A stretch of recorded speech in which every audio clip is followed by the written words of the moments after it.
আচমকা শহরের সব আলো নিভে গেলে ভয় পাবেন না। সূর্য ডোবার পর ঘুটঘুটে অন্ধকার হয়ে যাবে চারিদিক। হঠাৎ ব্ল্যাক আউট হয়ে যাবে কলকাতা। 7ই মে কি হতে চলেছে আমাদের দেশে? আপনার বাড়িতেও কি হঠাৎ করে অন্ধকার নেমে আসবে?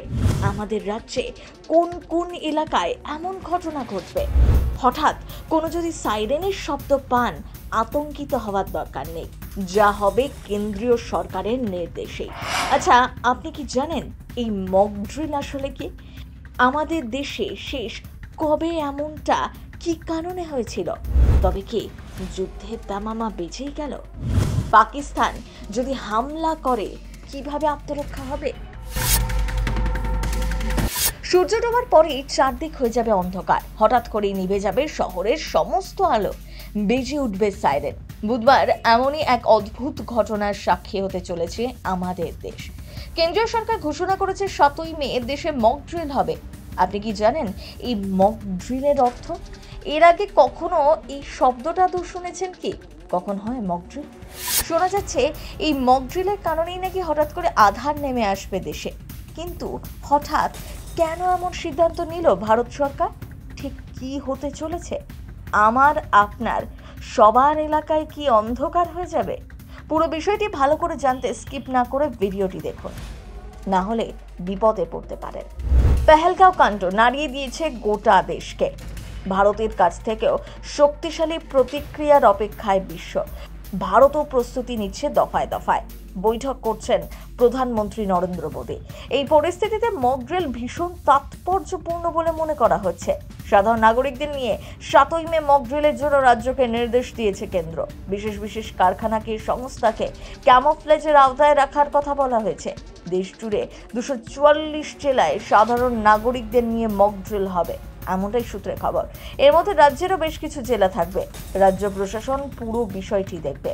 নেহেরু যুব কেন্দ্র সংগঠন এনসিসি অংশ নেবে। হঠাৎ ব্ল্যাকআউট বা অন্ধকার হয়ে যাবে শহর, নিভে যাবে সব আলো। সাধারণত রাতের অন্ধকারে কোনো এয়ার স্ট্রাইক হলেই এই কৌশল নেওয়া হয়। তাহলে কি যুদ্ধ লাগলো বলে? শেষ কবে ব্ল্যাকআউট করা হয়েছিল জানেন? সবসময় মনে রাখতে হবে এটি কোনো জরুরি পরিস্থিতি নয়, বরং এটি মক ড্রিল, অর্থাৎ যুদ্ধের মতো পরিস্থিতির জন্য প্রস্তুতি নেওয়ার একটি অনুশীলন। এই সময়কালে এয়ার সাইরেন বাজবে, যা মানুষকে যুদ্ধ বা বিমান হামলার মতো পরিস্থিতিতে কি করতে হবে তা জানাবে। 1971-এ ভারত পাক যুদ্ধের আবহে এমন মহড়া হয়েছিল রাজ্যে রাজ্যে। তারপর এই প্রথমবার এমন মহড়ার আয়োজন করা হচ্ছে। মিলিটারি বেস, পাওয়ার প্ল্যান্ট বা গুরুত্বপূর্ণ ভবন এমনভাবে ঢেকে দেওয়া হবে যাতে স্যাটেলাইটে ধরা না পড়ে। এছাড়াও এয়ার রেড সাইরেন বাজিয়ে পরীক্ষা করা হবে। সাধারণ মানুষকে সতর্ক করার জন্য বাজবে এই অ্যালার্ম। তাই হঠাৎ করে যদি সাইরেনের শব্দ শোনেন, ভয় পাবেন না। স্কুল, অফিস, কমিউনিটি সেন্টারে হবে ওয়ার্কশপ। যদি কিছু ঘটনা ঘটে, কাছাকাছি আশ্রয়স্থল হিসেবে কিভাবে খুঁজে বের করতে হবে তা শেখানো হবে।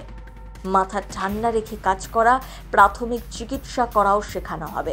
ঝুঁকিপূর্ণ এলাকায় শেখানো হবে কিভাবে দ্রুত উদ্ধার কাজ চালাতে হয়, কিভাবে সরিয়ে নিয়ে যেতে হয় সাধারণ মানুষকে।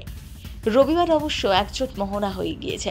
পাঞ্জাবের ফিরোজপুর সেনানিবাস এলাকা জুড়ে 30 মিনিটের জন্য ব্ল্যাকআউট করা হয়েছিল, রাত 9টা থেকে 9:30 পর্যন্ত। 7ই মে পশ্চিমবঙ্গের কোন কোন জায়গায় মক ড্রিল অনুষ্ঠিত হবে?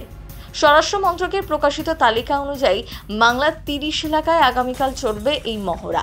ব্ল্যাকআউট হলে কি করণীয় সেই নিয়ে মক ড্রিল চলবে কলকাতাতেও। তবে সব থেকে বেশি চলবে উত্তরবঙ্গে। তালিকায় রয়েছে কোচবিহার, দার্জিলিং, জলপাইগুড়ি, মালদহ, শিলিগুড়ি। এছাড়াও দুর্গাপুর, হলদিয়া, হাসিমারা, খড়গপুর, কলকাতা থাকছে। বার্নপুর, আসানসোল, ফারাক্কা, খেজুরিয়াঘাট, চিত্তরঞ্জন, বালুরঘাটও থাকছে। আলিপুরদুয়ার, রায়গঞ্জ, ইসলামপুর, দিনহাটা। তাছাড়াও তালিকায় রয়েছে মেখলিগঞ্জ, মাথাভাঙা, কালিম্পং, জলঢাকা, কার্শিয়ং, কোলাঘাট, বর্ধমান, বীরভূম, এমনকি পূর্ব মেদিনীপুরও। পশ্চিম মেদিনীপুরও বাদ যাচ্ছে না। হাওড়া, হুগলি, মুর্শিদাবাদও থাকছে এই তালিকায়। প্রথম বাংলা ব্যুরো।